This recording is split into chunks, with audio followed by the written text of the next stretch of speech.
Hey, Jerry Pal listeners, this is Eric. This is Alex. And Alex, we got a special intro for today's show. Who is our intro guest? Our intro guest, we're delighted to welcome back Meg Walhagen, professor in school nursing at UCSF, big proponent of hearing loss, advocacy, and research. Meg, thank you for your generous donation to Jerry Pal. Oh, well, you're very welcome. When I think about supporting Jerry Pal, what comes to mind is its creative, in-depth, interprofessional discussions of current data and clinical controversy spanning the areas of geriatrics and palliative care. Plus, I get to hear Alex sing. Well, that's got to be our new tagline, Alex, right there. That was so perfect. We did not feed her that line, so I love that.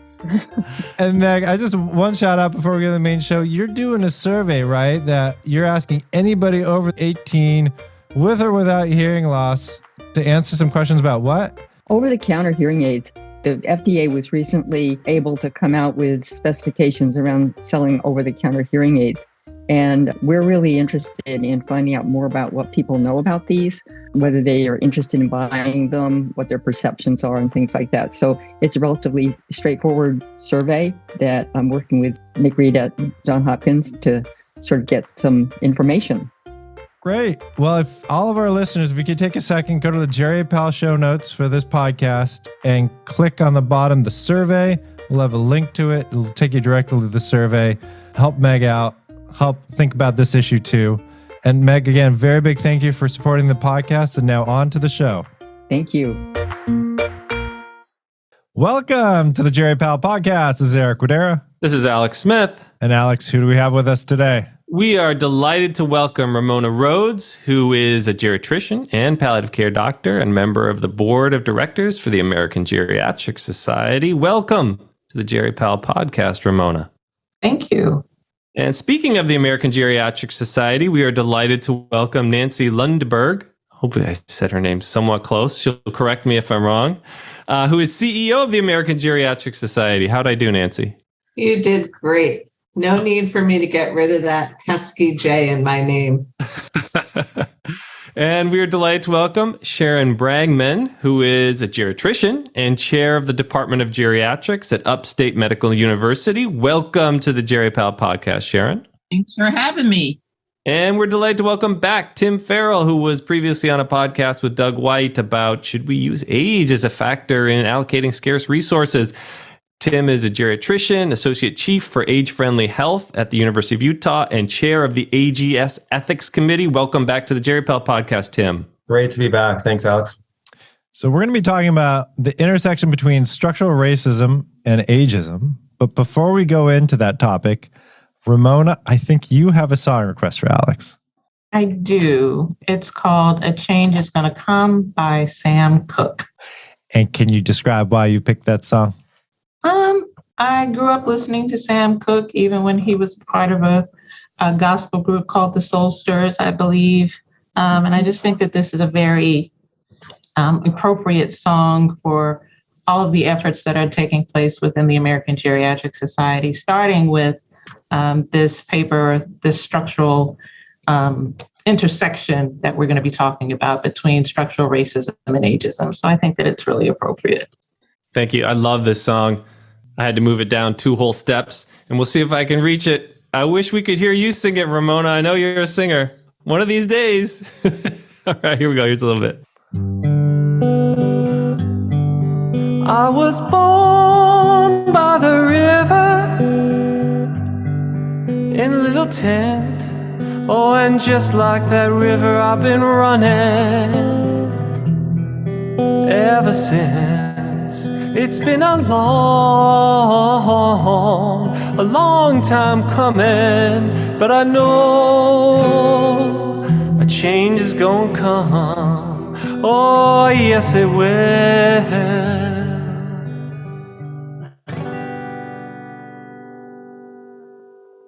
Thank you, Alex.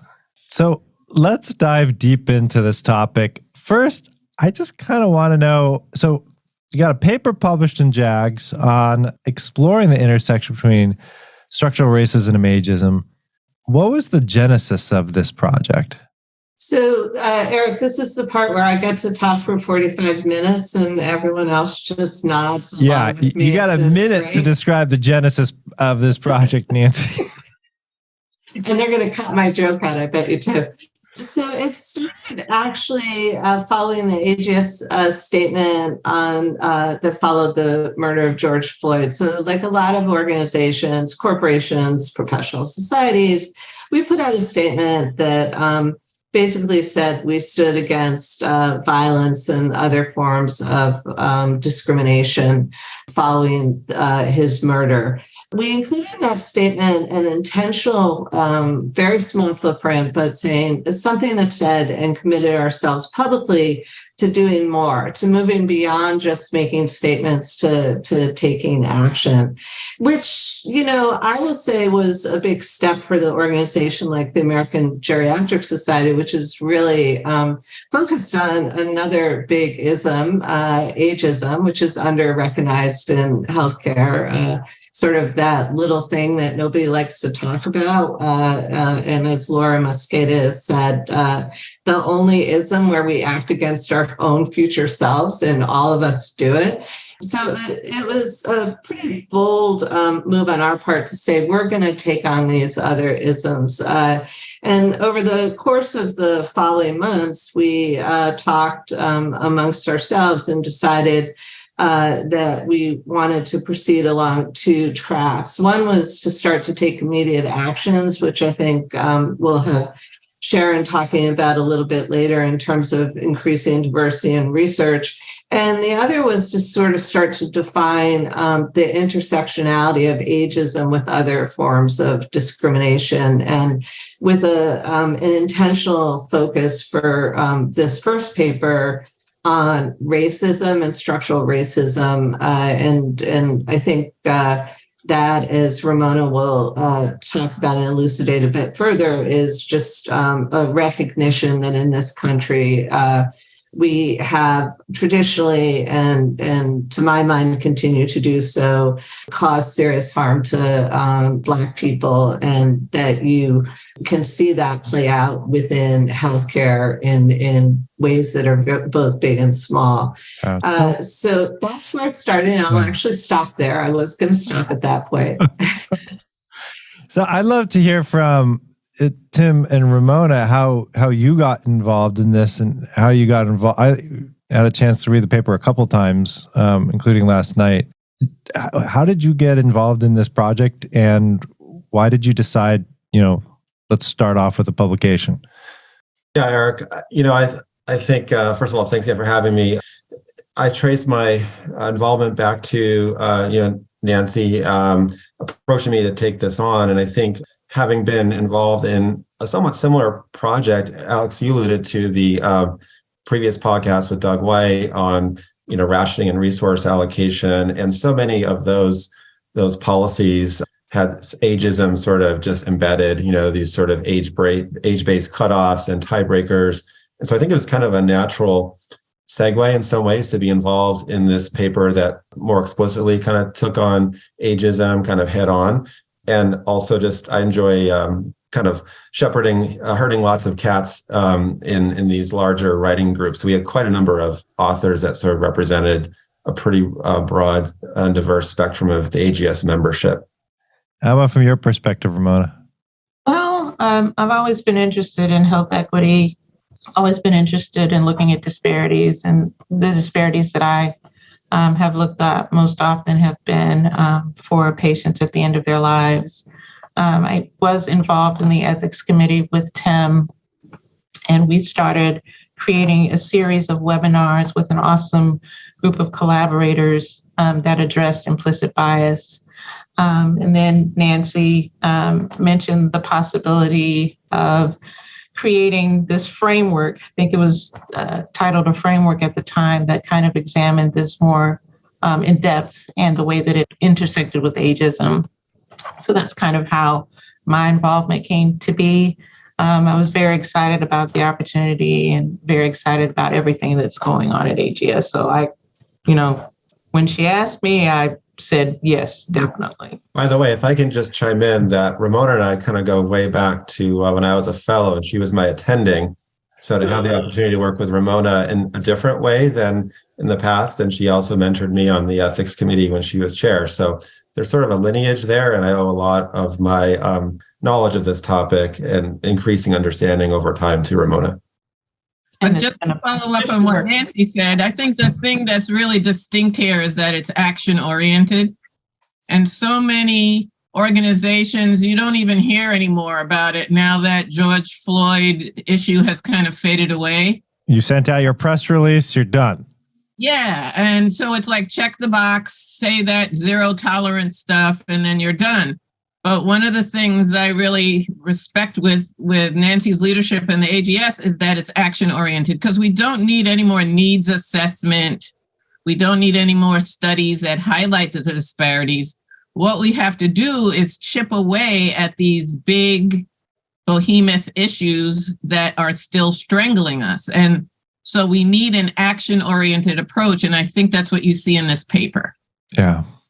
Well, can we start off with just doing some basic definitions for me? Starting off with structural racism, Ramona, how do you think about that term?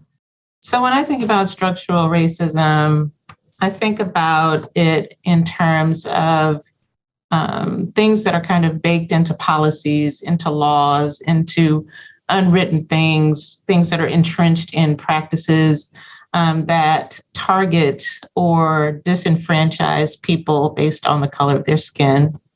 And as we've already talked about, those things can have long-standing, far-reaching implications.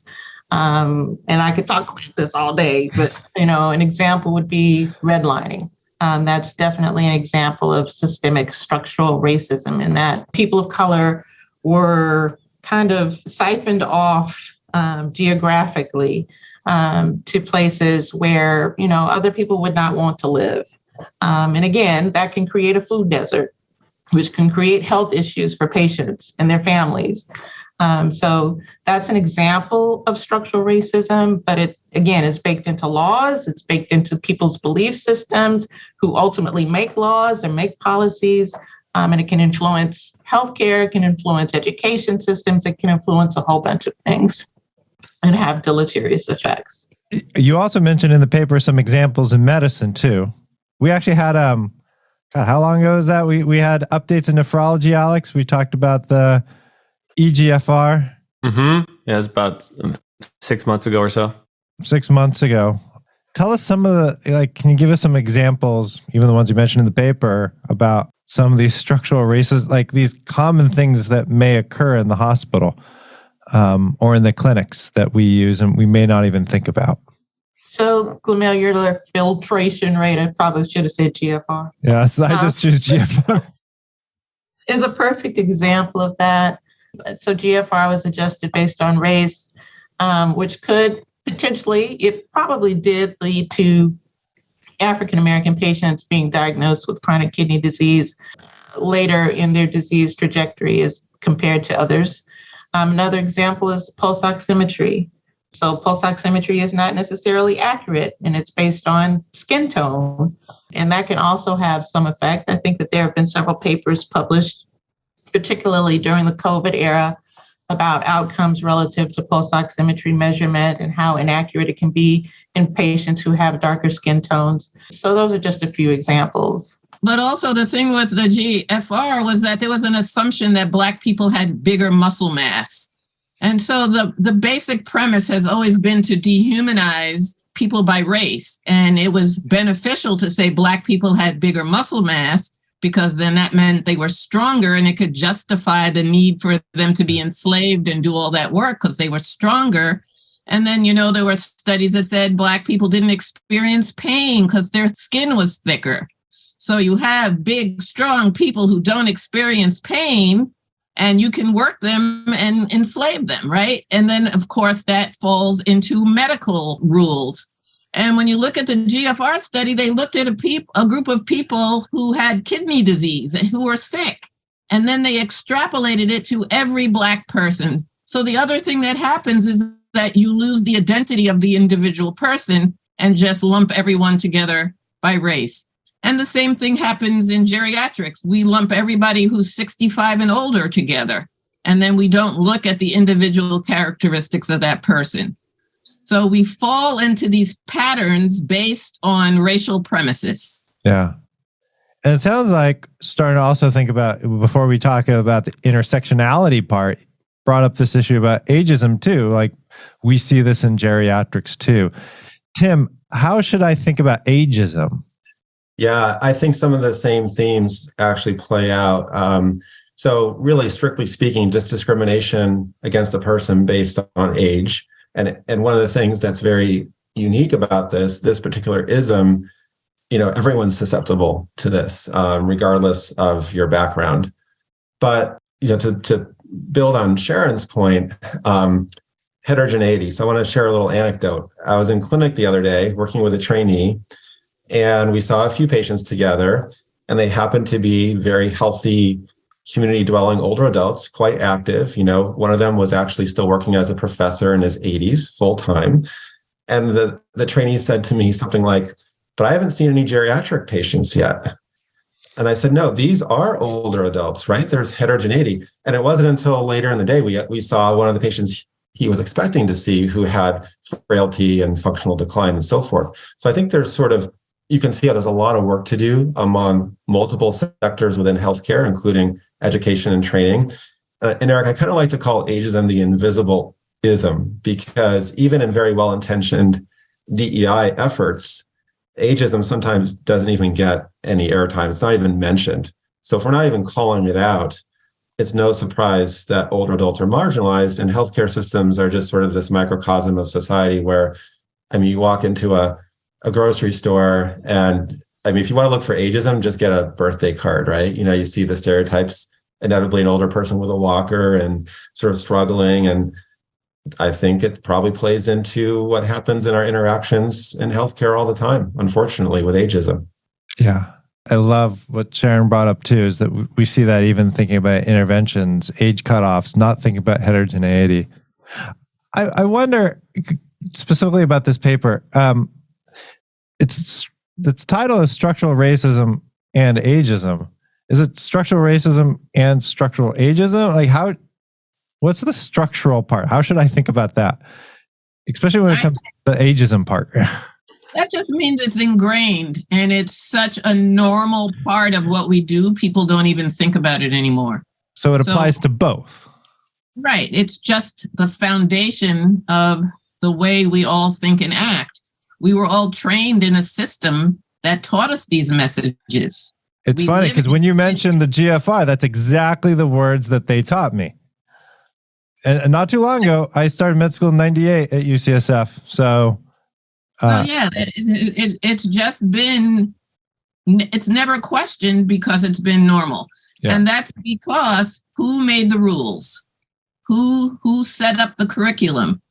Who decided what was healthy and what was normal? And the interesting thing is, with the advent of all these 23andMe, where everybody can do genetic testing, everybody's a little bit Black. And there have been people all through the South who are just been petrified now because it turns out they're Black. So we're talking about a few little genes that change your melanin, the way your melanin expresses itself. We're talking about a social construct, not a biological one. Yeah. But medicine had to justify biological differences. Well, that's the funny thing about isms, right? Like ageism, we're all going to get old. This is all going to affect us. But the rationality of that doesn't really matter. People still have these isms. And it's baked into society. That's the structural part. It's baked in. It's a default, Everyone right? thinks it's normal, right? And then when you question it, people are like, well, what's wrong with you? Right. Yeah. This is what it's always been. And then, Ramona, how should we think about intersectionality? So intersectionality was this a concept that was first talked about by Kimberly Crenshaw, who is a law professor, scholar, and she writes within the civil rights movement or civil rights space. And she initially described it as a way, when she was talking about the way Black women were portrayed within the larger feminist movement. They were kind of displaced, and they were displaced because of their race. So for the purposes of our paper, we looked at how ageism and racism can intersect to create a bigger problem. So we have ageism that creates its own disparities based on age. We have racism that creates disparities based on race. What if the two come together? As you would imagine, they can be potentiated. And again, there are study after study that kind of bears that out. A perfect example is the COVID-19 pandemic. So those that were at greater risk of having complications from COVID or even dying from it in the early stages, at least, were those who were older and those who were of certain racial or ethnic minority groups. So if you have an older person who's also a member of one of those racial or ethnic minority groups, their likelihood of having complications from COVID, experiencing morbidity and mortality from COVID was potentiated because their age intersected with their race. So that's kind of where the concept of intersectionality between racism and ageism came to be. And Sharon, we see this in research too, from a geriatrics perspective as well. I'm just thinking back to like the aducanumab fiasco where 6 individuals in the study group for eMERGE were Black. What are your thoughts on that? So it was actually, I was in a meeting in Barcelona when the initial data was discussed, and that's what totally floored me. We had an international meeting, and I think there was only 9 Black people in it. Their Asian arm came from Japan primarily, a handful of Latino, maybe one or none Pacific Islanders or Native Americans.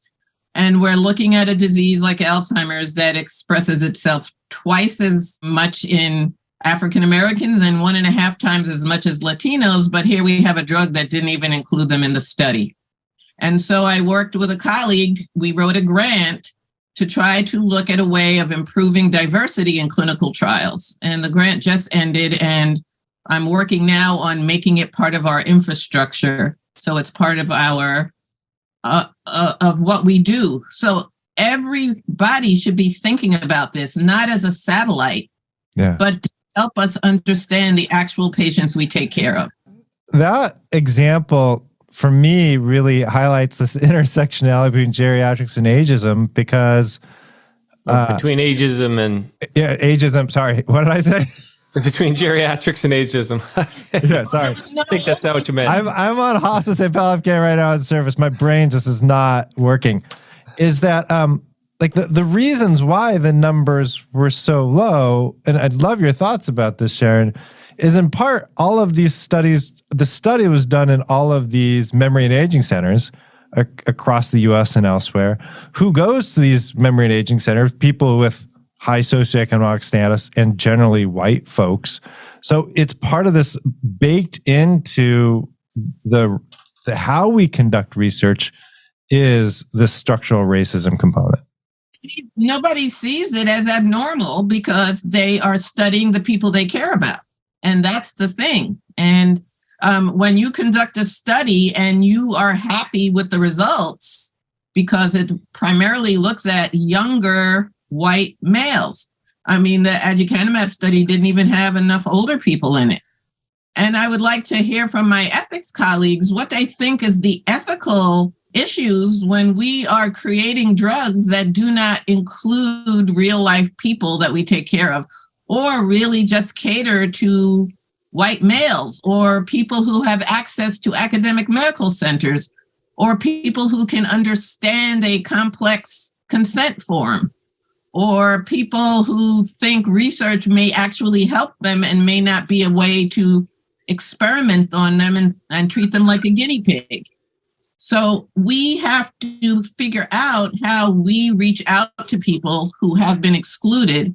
And from an ethical standpoint, how can we create a whole plethora of drugs in our country or devices like oximeters that totally exclude significant groups of people? What is the ethics of that, Tim?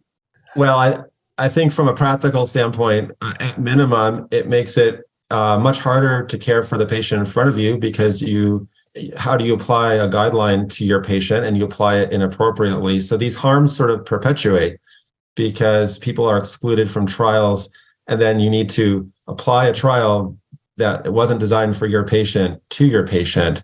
So it at best makes things extremely confusing, and I think almost inevitably leads to harm. So from a benefit harm standpoint, it's simply harmful. And I don't know that's the right ethical principle, but certainly we're not following the non-maleficence principle, and we are not applying beneficence. We're not doing the best for our patient in front of us.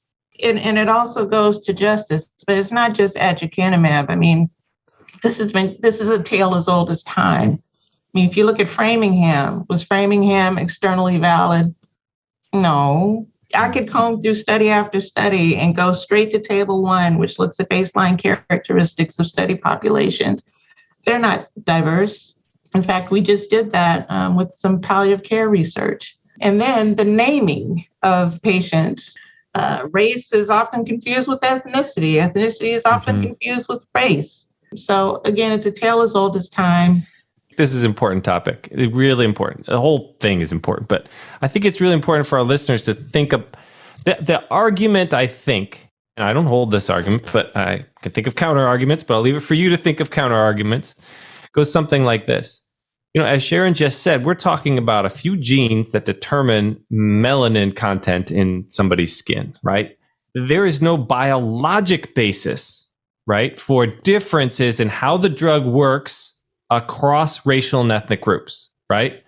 And therefore, why is it critical that we study this in a diverse population that represents the diversity of older adults with, say, Alzheimer's disease in the United States?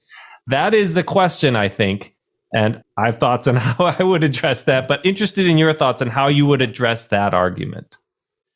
Well, there are social determinants of health that could impact somebody's response to a treatment. And there are biometrics that can change if you're talking about a device. If you are talking about a device where skin tone may be important. And then there could be changes based on your gender. You know, we know that women metabolize drugs and alcohol and other things differently than men. And so that could be true for a lot of medications and devices too. And why wouldn't we just have a natural curiosity to make sure that we in science, who are supposed to be curious and ask questions, why wouldn't we want to make sure that what we're doing is the best for our patient? And I find that some people just want a performative approach. I'm sure Ramona's had this problem, but people come to me and say, Sharon, can you help me get into a Black church? Because I need to recruit at least 10 Black people for my study.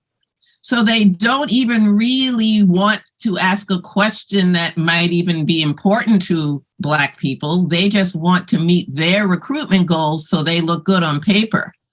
And what I have found with my project is sometimes researchers aren't even coming up with the right question because they do not even know the people that they're trying to study. And if you get input from people, you might actually refine your study and come out with a better study. We have researchers who all look like each other and trained like each other and think like each other, coming up with these great questions in their lab, and then they go out and try to recruit somebody to test their hypothesis when they don't even know any other perspective. So you end up with a very narrow perspective. And what we all want to do as physicians and scientists is have a broad perspective about what we're doing. And that goes to another point that I want to raise. We always talk about recruiting patients that are members of underrepresented groups.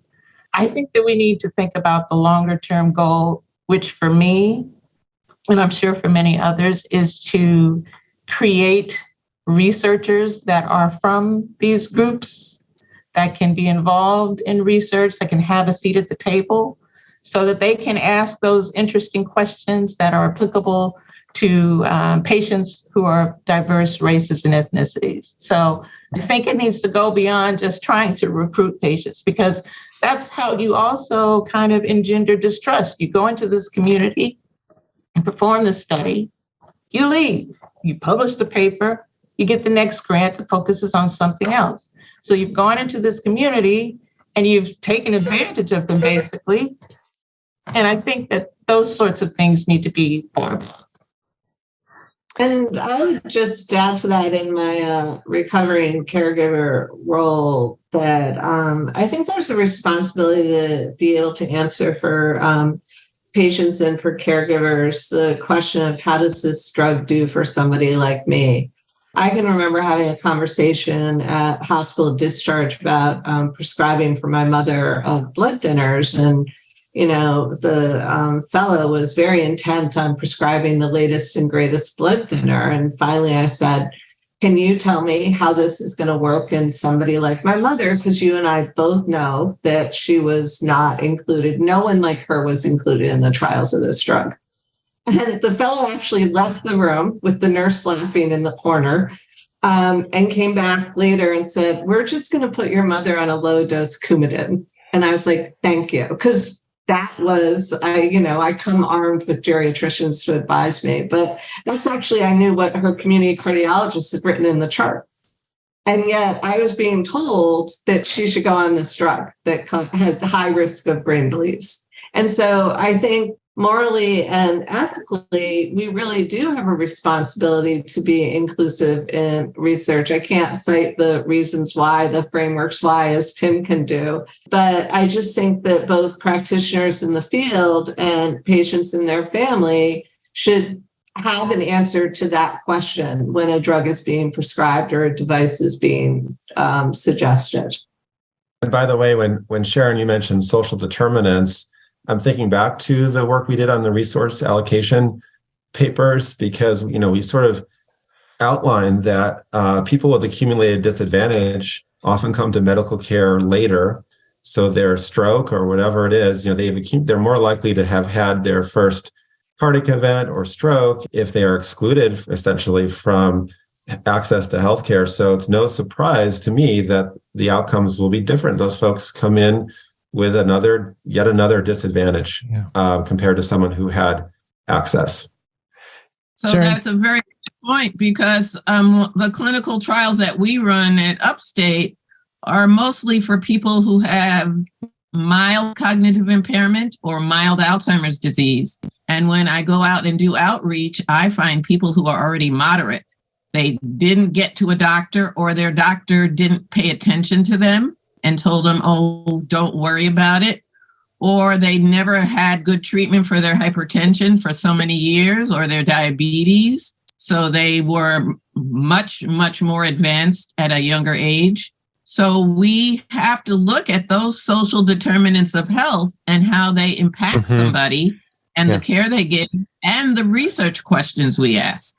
I know Eric wants to say something, but I just want to just put one final point on this. I just want to make sure our listeners are not thinking that it's really important that we study these drugs, say the MABs, anti-amyloid drugs in Alzheimer's disease, in a diverse populations because there are biological differences.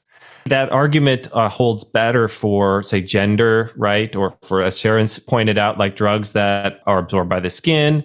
In this case, I think, dementia is a heterogeneous construct, right? Alzheimer's is likely a heterogeneous concept. That's something we've learned from these Alzheimer's trials, that if you remove a ton of amyloid, it doesn't help all that much, right? In the bigger picture, there are many, many causes of dementia. And some of those causes may be pathophysiologic reasons, may be more prevalent in populations who have been exposed to different sorts of risks over their lifetime due to structural inequalities, right? Due to racism, structural racism. And as Sharon mentioned, the ways in which these people communicate with their physicians, the ways in which they may have access to resources to, get biweekly infusions and get MRIs to monitor for this, that, and the other, those may differ as well. So this is like, there are just a whole host of reasons why it's incredibly important, but it is not because of biological differences that are inherited at birth.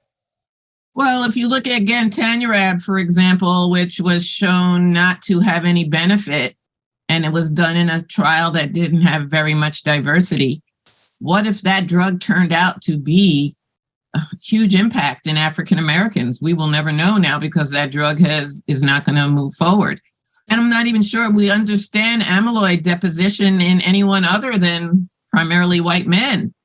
Is there going to be differences in amyloid in older people versus younger old versus women versus men? Who knows? And it's even more complicated, right? Because like we know diabetes and hypertension, which is so prominent in African Americans, can impact your amyloid deposition. Who knows? We just haven't looked at it. It's even more complicated than that, right? Because we know that while these very broad categorizations, very socially constructed, we also know that certain populations, like Ashkenazi Jews, there are certain diseases that run in that population, and different populations from across the US, especially ones that have kind of cohorted together more closely, the genetics are often slightly different. Not just melanin, but something else. So when we think about like diversity in clinical trials, how much do we have to think, like, do we include all different populations from all different sizes and make these huge trials? I just love your thoughts on that, Sharon. I think we should do our best to get as many people in from various groups as we can. I don't think anyone would ever be satisfied with a trial that was just all African American, would they? Yeah. So why wouldn't we try to just get as many people? I don't think we need a quota, or I think it would be reasonable if you're talking about a disease that is represented in a certain percentage of people. Maybe that's a starting point. Maybe you should make sure you at least enroll some of those people. Yeah. We label diseases so much by race. You look at sickle cell, which is labeled as an African-American disease, but it really affects people across the Mediterranean, into Greece and India and other places. So we have to have a focus on taking care of the human, taking care of people. May I say something? And I don't want this to get lost, because a lot of times when we talk about disparities, we talk about socioeconomic status, and that's a fair point to a certain degree. But disparities don't exist solely because people are poor. Yeah. They exist because people are experiencing implicit bias. They exist because they don't trust. So, and where does that mistrust come from? Yeah. And people will say that it comes from Tuskegee, or it comes from Henrietta Lacks, or it could just come from the experiences that they have had with healthcare providers. So I just have to mention that, a lot of people, they want to say that the focus of disparities is because of socioeconomic status, and that is one factor for some people. But as a physician, someone who has gone to medical school, my family members and I have experienced those things. So please don't just limit it to socioeconomic status. So talking about intersectionality, I'm going to go back to, it often seems, and this is something Sharon was talking about too, like the people who are running these studies, the people who own these drugs, they often don't seem to care as much about fixing the problems. But if it's in their interest to say, if CMS doesn't pay for this drug, we're going to worsen disparities. They're going to call out the racism, the structural racism that is now inherent in that CMS decision. What are your thoughts on that? Because it feels kind of like you didn't pay attention to it before, but now all of a sudden you're worried about disparities. And that's, again, why I think that we need to have people at the table that represent the diversity of the population that we serve.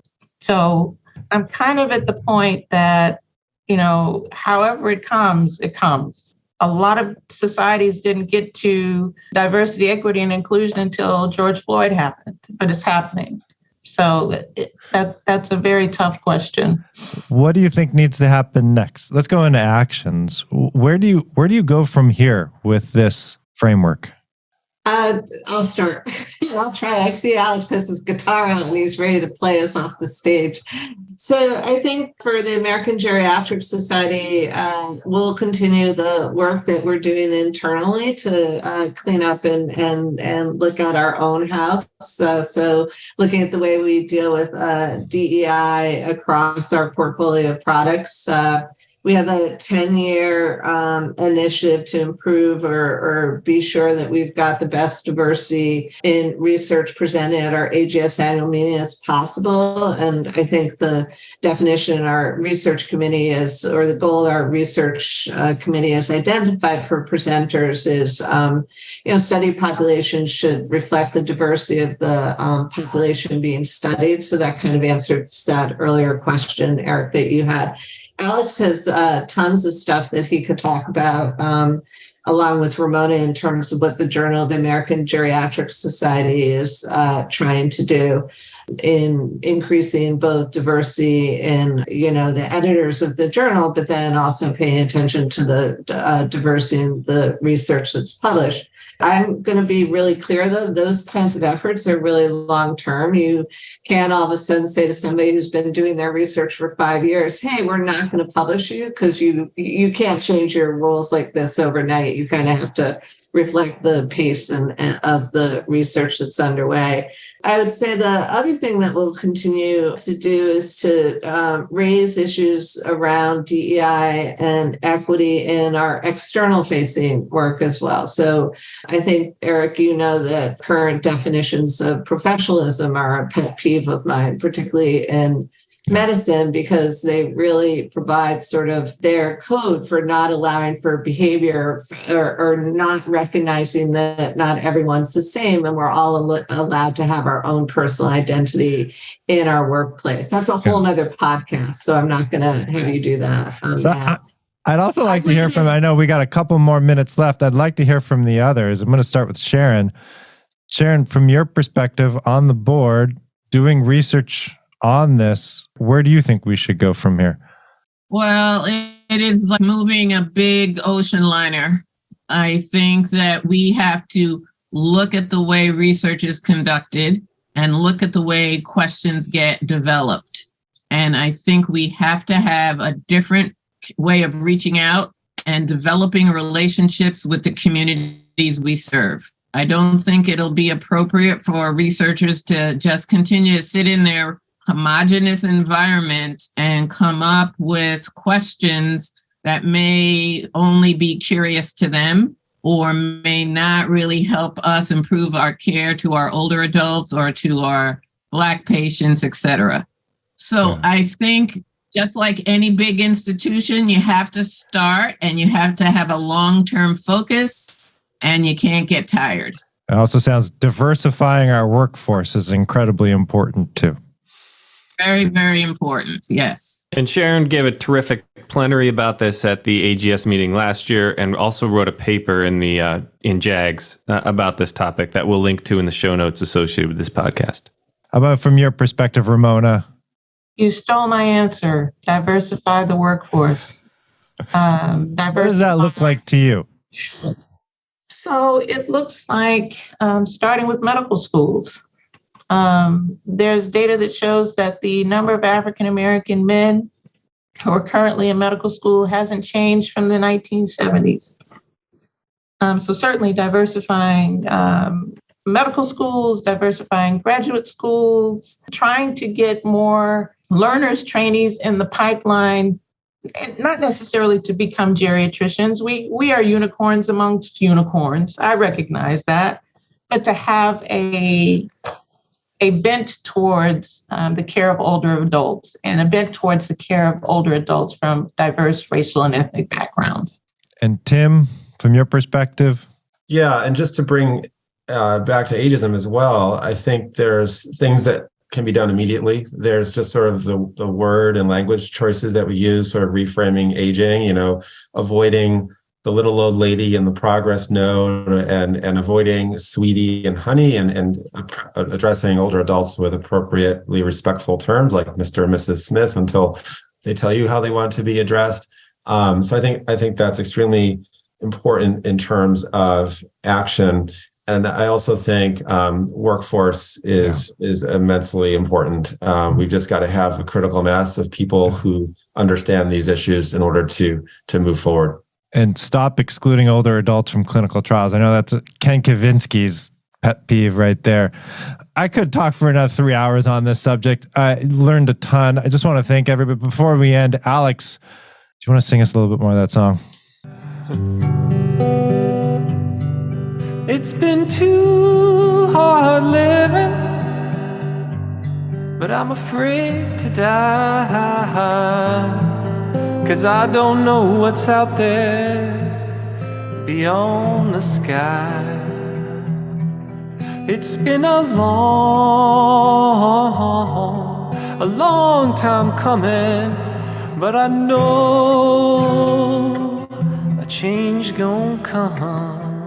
Oh, yes it will. Tim, Sharon, Ramona, Nancy, thank you for joining us on this Jerry Pal podcast. Thanks for having us. This has been great. Our pleasure.